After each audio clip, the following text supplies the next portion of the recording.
Welcome to the Redbird Report, your destination for the latest on the St. Louis Cardinals. Here are your hosts, BK and T-Bone.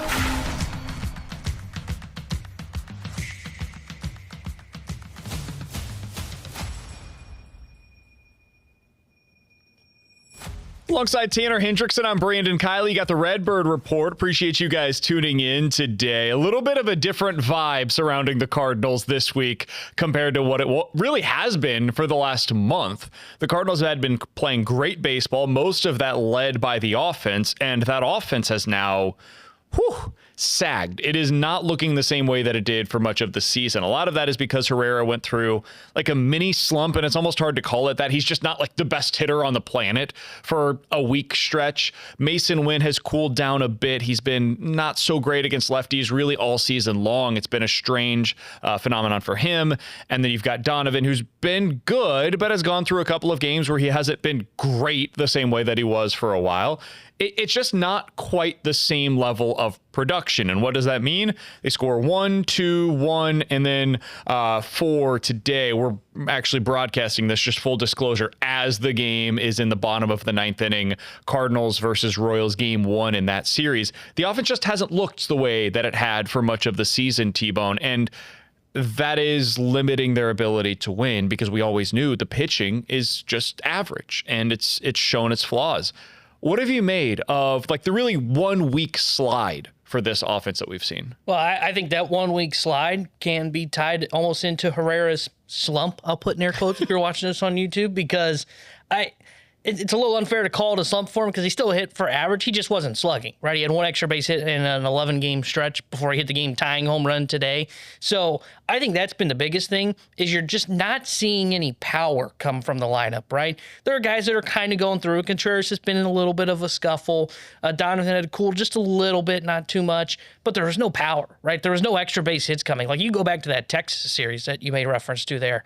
Boy, watching that was like single after single after 3 doubles, single. 0 home runs in the entirety of that series. And it is just so hard to win in the modern game that way. It's why I always talk about slug, baby, slug, right? That is the best way to put up, 1, runs, but 2, the crooked number on the scoreboard. That's what you really saw, in my opinion. I think ultimately they'll be fine. We'll see where their slugging ends up on the year. They're not going to be a home run hitting team. Like, I just don't see that for them.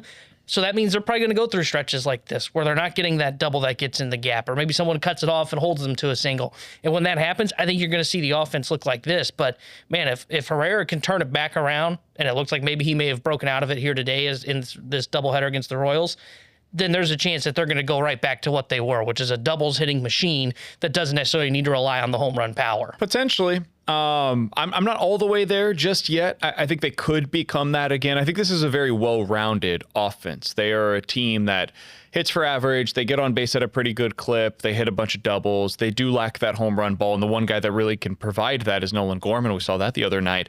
But otherwise, and I don't know how you get him consistent at bats right now.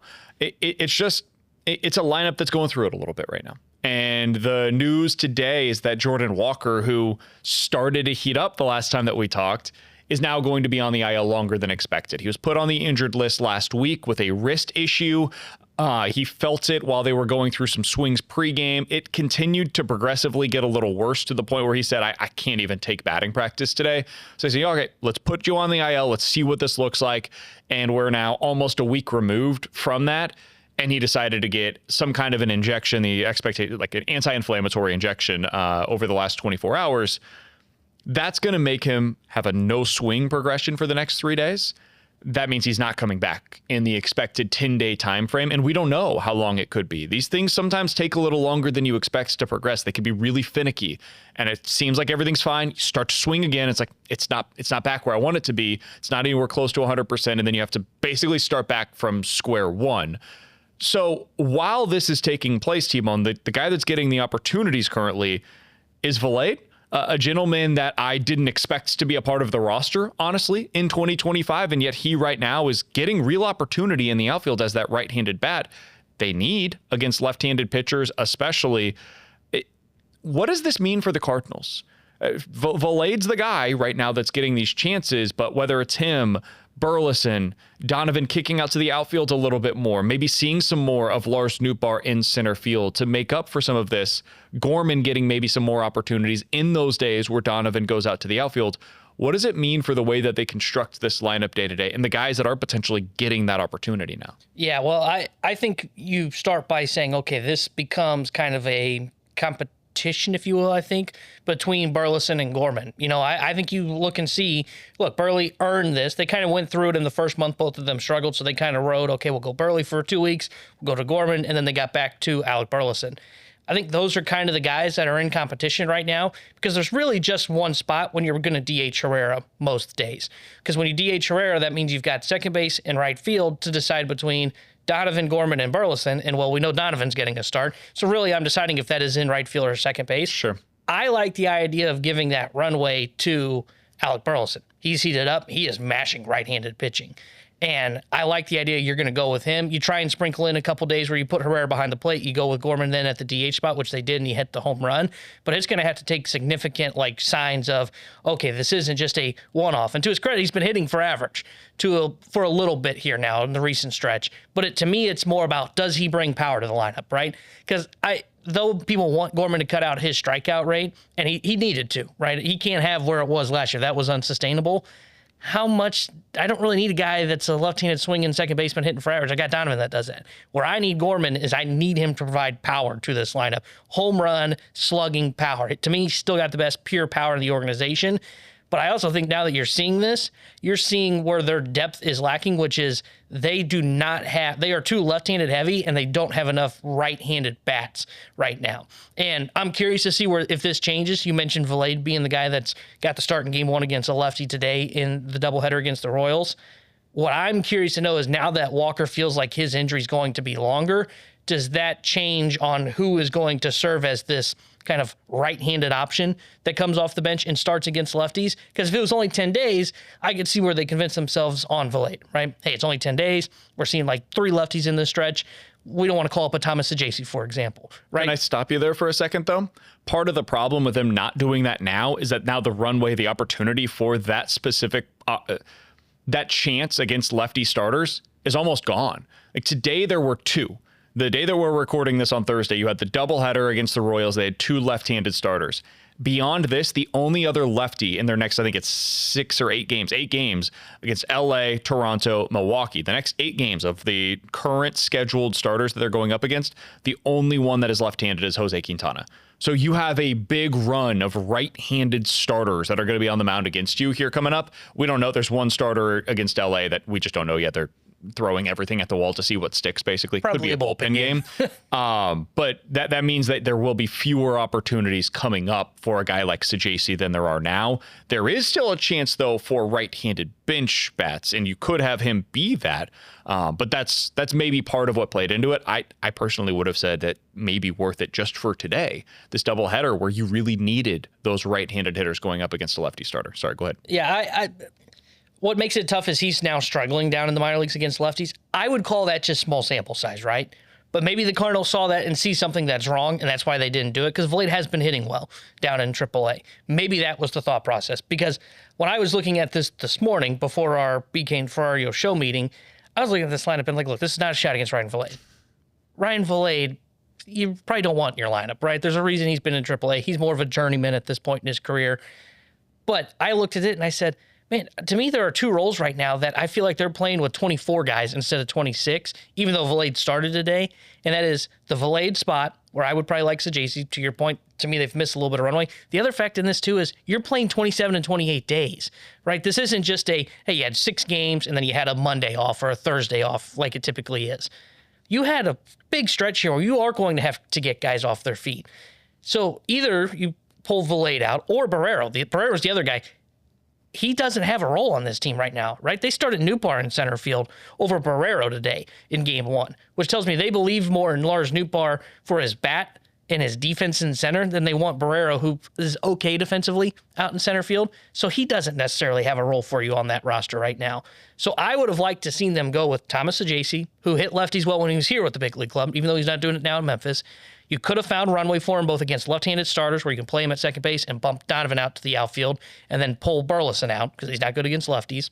I feel more comfortable about that than I do with Valade in the lineup against left-handed pitchers.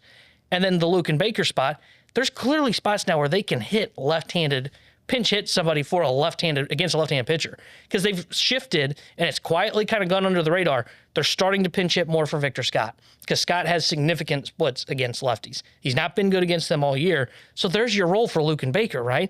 And he's struggled in the minors. He's still mashing lefties down in the minors. He's not hitting righties, which was what was supposed to be his role all season long here at the big league club. So I would like to see them make those moves. I'm a little surprised they didn't do this JC one. I think part of it was they were expecting just 10 days for Jordan Walker. And then I can see how you convince yourself, well, it's only against lefties, so that's like 3 games, and maybe we would rather him not be up here for 7 days, potentially not really benefiting the ball club. Now it feels like Walker's going to be out longer. And I think that's where some of the calculation should potentially change for the St. Louis Cardinals. Yeah, I think it could change. I think it should change, specifically with the Barrero spot. And I think Pozo has become a guy that they trust now as a right-handed bat coming off of the bench. I think they're concerned about the lack of flexibility. I mean, if your bench is Valade and then let's call it Baker, Pozo, that's not a lot of positional versatility there, right? Like, it's a corner outfielder, a first base / DH type, and then exclusively a catcher. You do have Gorman, there will be some days where it's Burleson there. Like, that helps a little bit, but it severely limits your flexibility. And this is why, to me, like, what I would like to see them do right now, and I don't know the answer on this as to why they're not doing it. I'll have to ask somebody within the organization. Hopefully I can get an answer sooner rather than later.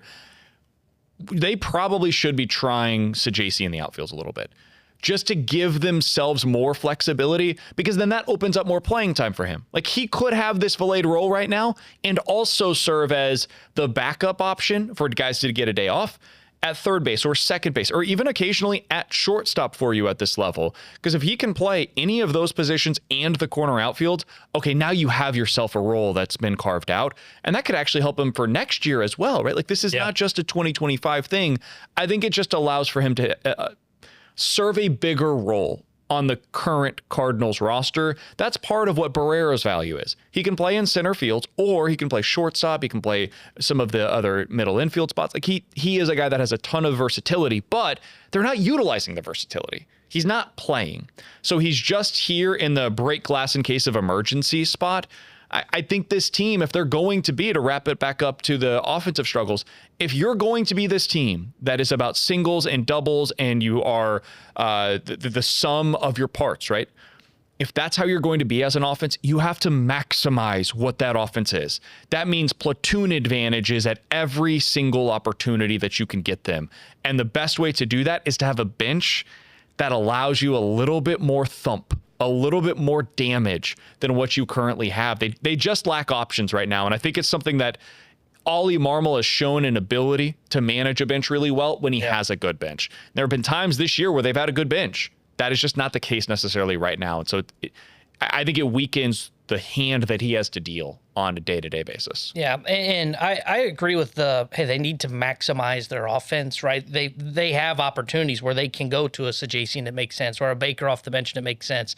And I agree, early on in the year, I thought they were doing that, right? I mentioned on this podcast, I don't remember what episode it was, but it was early on in the year. Some of my complaints in the past about the Cardinals, I'm looking at 23. I think they'd had a little bit of this in 24, which is they just don't value like that 26th man on the roster, right? They view it more in the Barrero role, which is, say that 3 times fast, which is, oh, okay, well, just in case like the worst case scenario happens, at least we have a backup shortstop. Feels like it goes one of 2 ways. Either they never use him, or it's the Taylor Motter role where you're supposed to never use him and then you overuse him. So there needs to be some kind of a middle ground, and I think that's what they're searching for right now. Yeah, and that's why, like, to me, this whole Baker and Sajaci one makes sense. I'm with you. I would be curious to know why they haven't tried fly balls with Sajaci in the outfield. And this is the other thing, too, where I get frustrated, and maybe they believe there's more than to what I am saying, but we've talked about this with Luke and Baker last year. If Luke and Baker is going to be a big league player, this is not a shot against Luke and Baker. You can make a career out of this. Randall Grichuk's a perfect example of this because he's a platoon bat, and he's making a hell of a career out of doing this. I think he's a great trade target for the Cardinals at the deadline because he mashes lefties. Luke and Baker's role at the big league level is going to not be as a starting first baseman for a team. It is going to be as a come off the bench as a right-handed thumper that pinch hits and mashes lefties or gets starts against lefties in a DH role. Thomas Sajaci's role to me in the future for the Cardinals, where you best maximize his value, I think, this is my opinion, is going to be in like the Brendan Donovan role of old, which was, hey, I'm a right-handed bat. I'm going to do spot starts at second, spot starts at third, maybe get a start at shortstop potentially. If I have trained in the outfield, maybe I can go out to right, maybe I can kick out to left. You get that Swiss Army knife role for a guy that has kind of the same profile as Brendan Donovan. I don't think he walks as much, but he can hit for average. That's where I get frustrated by this too, is not only you're not maximizing your roster, I feel like you're not putting these guys in the position that they're probably ultimately going to settle into for you. You keep on this mindset of, oh, well, we think, if he's not here every day, then he's got to be getting playing time every day when he's here. Where's that coming for Sajaci here in the near future for the organization? Forget just the here and now, but in like a year, 2 years, is he one of those guys? Like, you got Weatherholt coming. You've got Donovan playing at second base. Arenado's still under contract for the next 2 years. So what is that role, right? Yep. That's my frustration. They don't know. The answer is they don't know, and they're waiting for somebody to potentially get hurt for him to have an everyday opportunity. And the truth might be there's just never going to be an everyday opportunity here in St. Louis. It's limited. The at-bats are limited right now for Gorman. So I do think they might have a little bit of a point here on this. Like, if Gorman can't crack this lineup right now, it's going to be difficult for Sajaci to do so on a regular basis. But now's the time when it becomes possible. This stretch of games where you have very few days off and you're going up against a bunch of teams consecutively, now is when you could potentially carve out a role, especially with Walker being on the injured list, because that's a right-handed bat that's now removed from the equation as well. All right, coming up next, what does this opportunity mean for Michael McGreevy? We just talked about the role, the opportunity that could exist with Jordan Walker being out for some of these guys that are currently in the Cardinals lineup. What about on the pitching side of things? It sounds like the Cardinals are going back to a six-man rotation very soon. McGreevy is going to get the shot that so many have called for. What's it going to look like? What does it mean for him? We'll talk about it next here on the Redbird Report.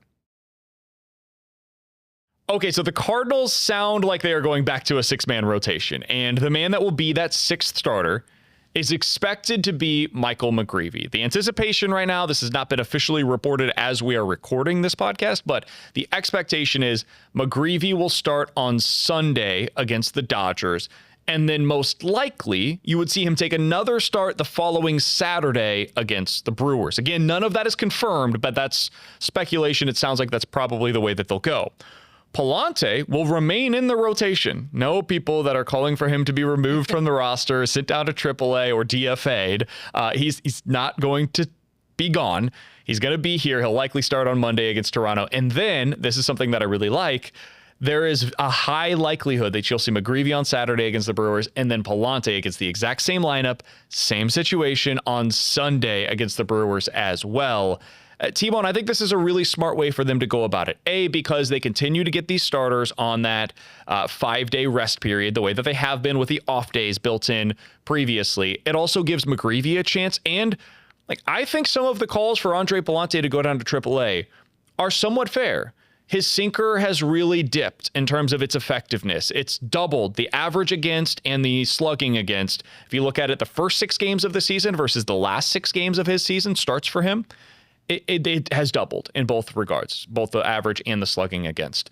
It's not working, and that was the pitch that unlocked his ability to get right-handed hitters out last year. This year, he's back to not having serious trouble at getting those righties out.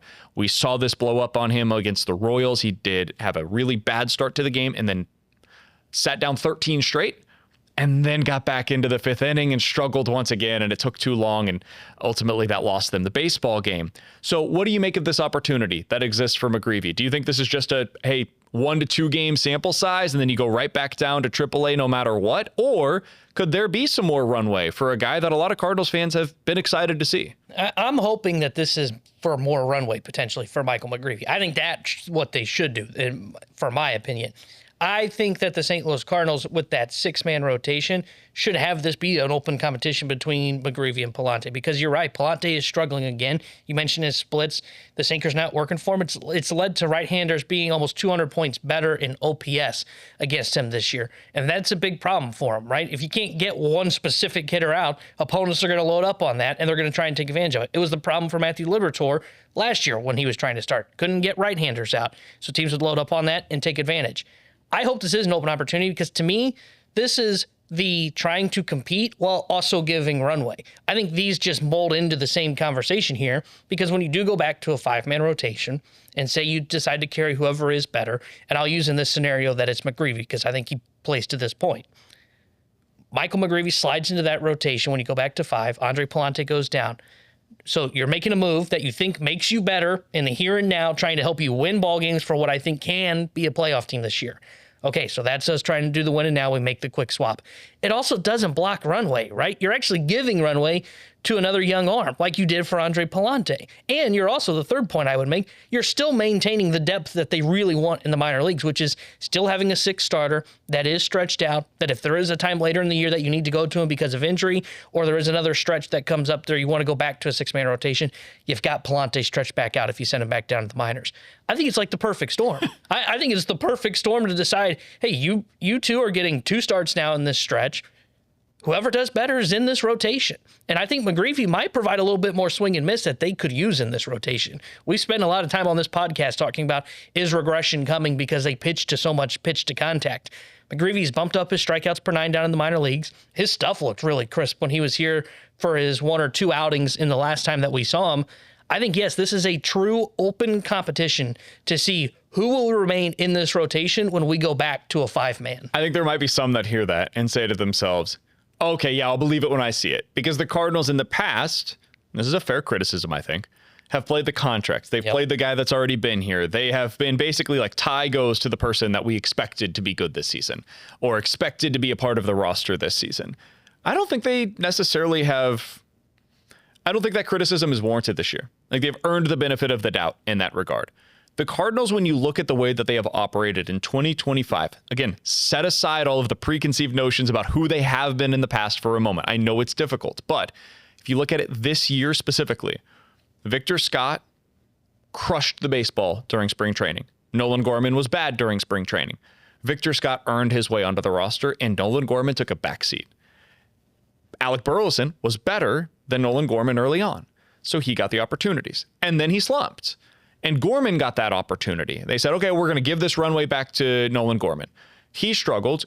Burleson got another crack at it. He took advantage of it. And up until this point, he has continued to take advantage of that opportunity that's been given to him. And guess what? He's still in the lineup today.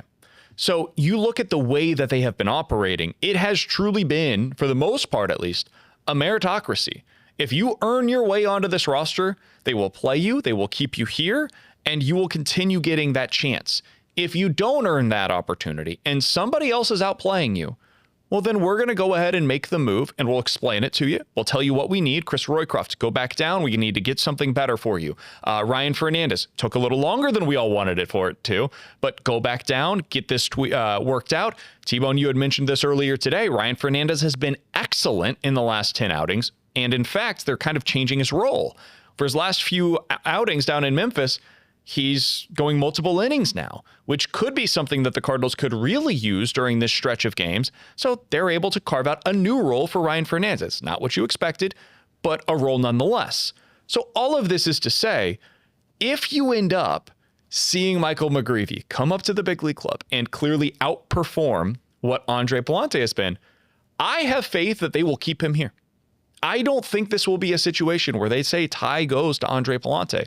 I think if McGreevy's better or if it's close and Palante continues to have some of the struggles that we've seen, they'll say, all right, this is a good opportunity for us to send Palante back down to AAA. You work on that sinker. Last year, you had this exact same situation, right around the same time, actually.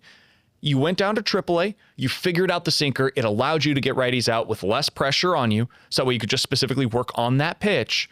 Go do that again.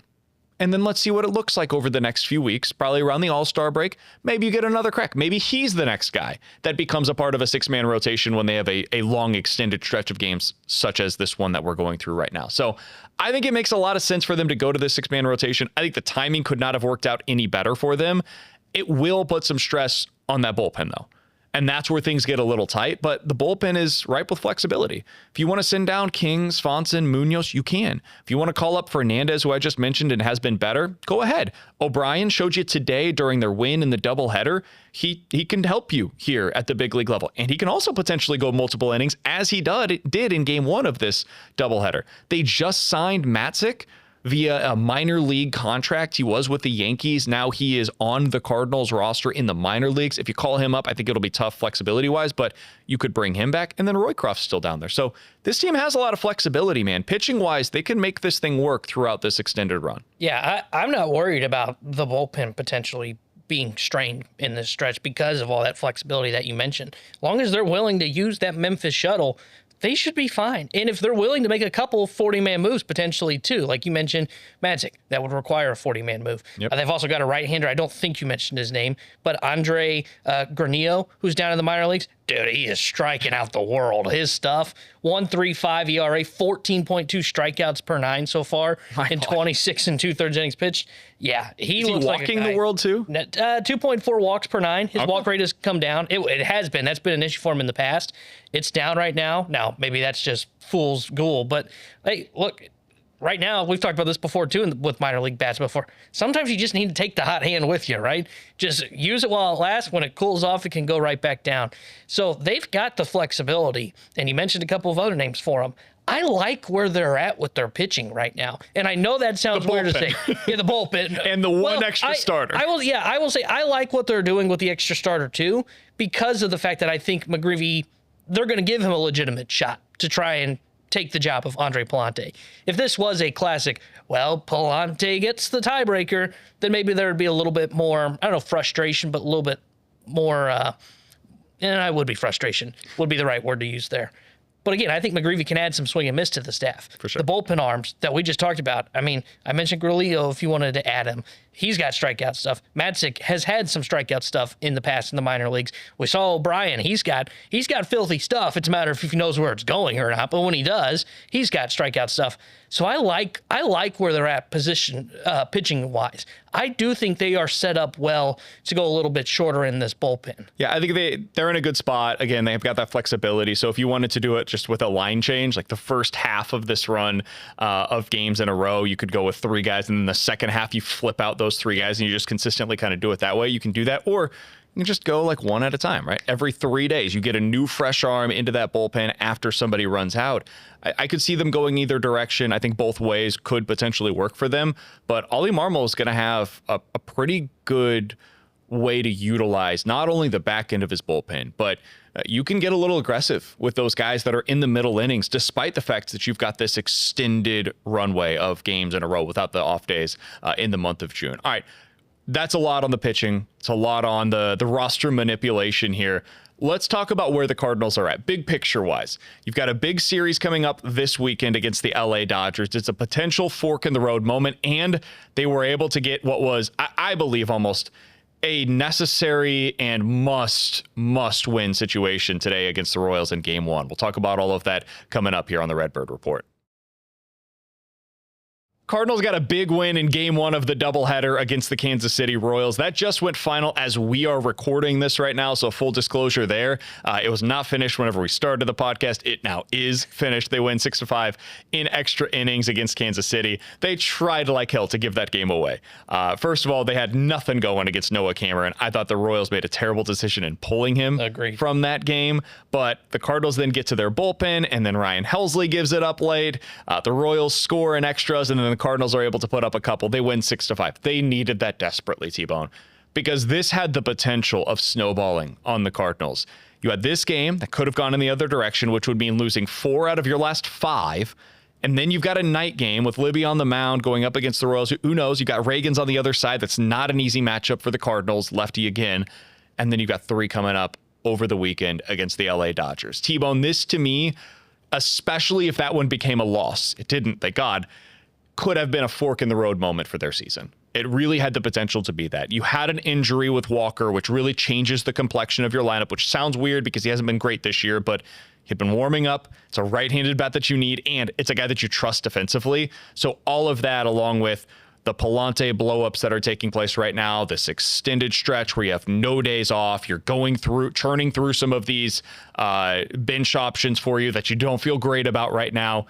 And then you got the Dodgers. You got 4 coming up against Milwaukee on the road. That's always a tough place for the Cardinals to play. It feels like there's always a bunch of runs that are scored in those games as well.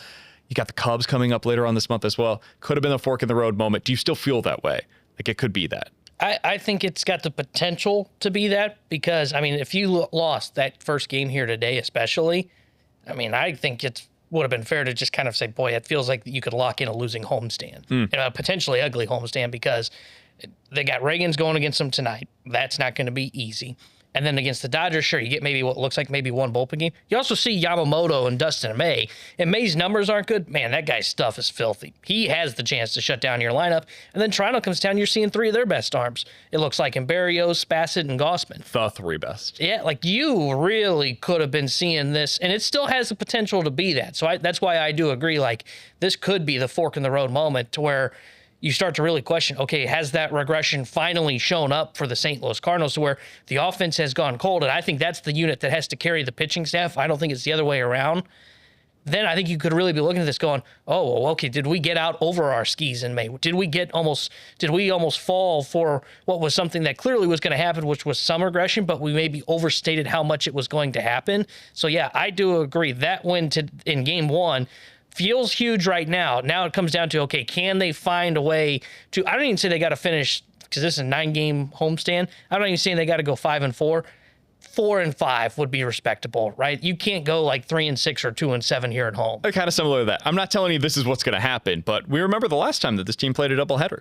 It was against the Mets at home, and that was the start of that long extended streak of them playing really high-level baseball, right? The pitching locked in, offense started to go on a tear, and they were just playing crisp, clean Cardinals baseball, so to speak, and it went really well for them for an extended period of time. And then they hit that bump in the road against Detroit, and I was like, okay, is it starting to teeter on the edge? Nope. Go back home against the Diamondbacks that weekend, sweep them. Played pretty well against the Baltimore Orioles, and then a bad series. Is this the spot where it's going to teeter? Bad series on the road at Texas.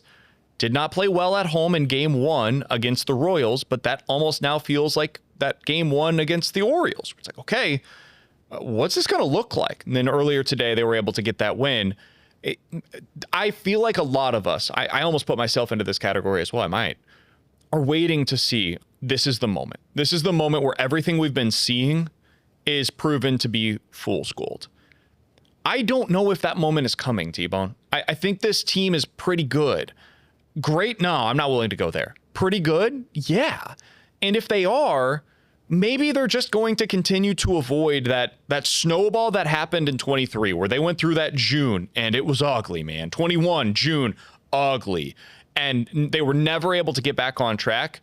My hope is that they avoid that. And my hope is, hey, that little stretch of time that you saw where they struggled against the Mets, that's basically what it looks like when this team is bad.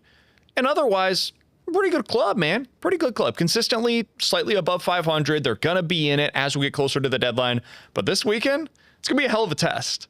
You're going up against one of the best teams in baseball. And if you want to talk about a talent deficiency, this will show it. Yeah. I didn't feel when the Cardinals went up against the Tigers, for example, like there was a massive talent discrepancy. And that's right now the best team in baseball by record. There is a talent discrepancy in this series. The Dodgers are just better than you. They've got some of the best talent in the world. Their top four is as good, if not better, than anybody's. So I want to see what it looks like. And I also would love to see, I hope we get this, the reaction if the Cardinals take 2 out of 3 against the Dodgers. If the Cardinals are able to win these 2 games against Kansas City, and they find a way to take 2 out of 3 against the Dodgers, man, I know we're all waiting to see, like, is this actually going to be sustainable? Pitching to contact, playing good defense. Like, is this actually going to be the formula for the 2025 Cardinals that can work? If they do it against the Royals and they do it against the Dodgers, at a certain point in time, we have to just say, yeah, it is. I don't know what the ceiling is for it, but this works to some level or another. The Dodgers are a hell of a test for that, and I hope that we get to find out what the reaction is on Monday morning if the Cardinals win 2 out of 3 against them. Yeah, I'm with you there because I will be fascinated because I don't know how to think the fan base is going to react. I don't know. I thought maybe they'd buy in to them already after what we just recently saw, and then the attendance was lower than I was expecting in Game 1 of that Kansas City series. So it makes me think, okay, maybe they're not, right? You know, kids are starting to get out of school, and yes, there have been some tough stuff that's gone on in St. Louis. So maybe that still is playing a factor in this.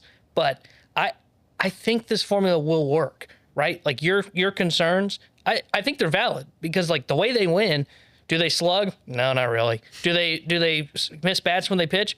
No, not at all, really. Like, that's not a formula to success in the modern game of baseball. Yet they're doing it. And to your point on, like, when they go up against teams like the Tigers, I know they dropped 2 of 3. They could have easily won 2 of 3 in that series. You mentioned the talent deficiency, right? That there will be on display against the Dodgers.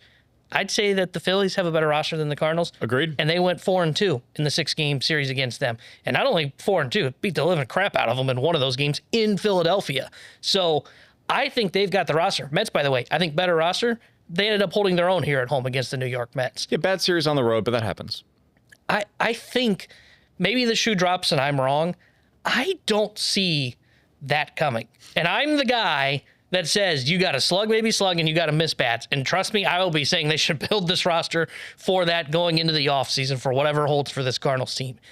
For some reason, I think they're different. And I don't know why, but I think they might be different to be able to get to the playoffs. Again, I'm with you. They're not a great team. They might be good enough to change what I've been saying over the last 5 years. By the time we talk again next week, we'll have played 2 more series, Dodgers and then the Toronto Blue Jays as well. How do you think those 2 series go? You mentioned really tough matchup, pitching-wise against Toronto. Obviously, the offense against the Dodgers is just, we don't even need to dive through the numbers or talk about the names. People know them by now. It's not going to be easy. But in that 6-game stretch, what are you expecting? What are you hoping for? So I think in the Dodgers, I think they will drop 2 of 3, but I think McGreevy's going to turn heads if assuming he starts in that game where they go up against What's Dustin a success May. for him? 6 innings, 4 earned runs? I think, yeah. Give you a chance? Yeah, 6 innings, 4, and give yourself a chance. Quality start would be huge if it's 6 and 3. Or honestly, if he went 5 and gave up 3, I'd say, wow, win against that lineup. And I think they take 2 or 3 from Toronto. So I say 3 and 3, and then tonight's game will be a flip of the coin if this is going to be a winning homestand. I have some hesitation about that game with Fetty on the mound against the LA Dodgers. Not going to lie, that's not the matchup that I would draw up. But beyond that, I feel fine about it. I mean, you're pitching. You've got Sonny Gray. You've got Michael McGreevy, who I think is going to show well. I think he's highly, highly motivated to do exactly that against one of the best teams in baseball. I think they win 2 out of 3 against the Dodgers this weekend. The Dodgers, I believe, are a little more vulnerable than we're giving it credit for. Again, the pitching side of things, they are just going through a ton of injuries right now. They're going to be a great team by the time we get to the playoffs. But right now, this is the time to catch them. So Yamamoto's a tough customer. You got Fetty on the mound that day. I'll just concede. 2 out of 3 against the Dodgers. I am a little worried about that series against Toronto, though. I think they lose 2 out of 3 there. I end up with the same results, but going about it in a highly different way. That's interesting because, like, that Toronto series, I'm like, man, they should win 2 or 3. I know you're going up against tough pitching. I don't like that lineup for Toronto. And that's part of the reason where I'm like, yeah, you're pitching that great compared to what they're throwing at you. I also know that lineup's not as good as what I think you have. My fear on that one, I think it could go similar to the Royals series, the first one where it was in Kansas City, where you have like a 2-1, 1-0 game, and then you're on the wrong end of that. I don't think you're like looking bad or anything, but you walk away saying, well played games, got beat by good pitchers, tip your cap, walk the other way. Let's go to Milwaukee, see what this team's made of. So we'll see what they end up doing. It's been a hell of a lot of fun to narrate this throughout the season. Cardinals, as we are talking right now, 34-27, 7 games above 500. We'll be breaking this thing down all season long. For Tanner Hendrickson and for Zane, who does a fantastic job on the video side of things. Appreciate you guys tuning in. If you haven't yet, check us out on YouTube at youtube.com/101ESPN STL. That's where you can watch us in our brand new, beautiful studio. You can check us out over there. The other thing you could do, if you don't mind, subscribe to this podcast, rate the podcast, and review it over on Apple Podcasts. If you review this thing, we could maybe even take some of those questions. If you write in a question on that review, we'll try to get to those throughout the season here on the Redbird Report as well. We'll talk to you guys next week here on the Redbird Report. Find every episode of the Redbird Report with Brandon Kiley and Tanner Hendrickson on YouTube or at 101ESPN.com.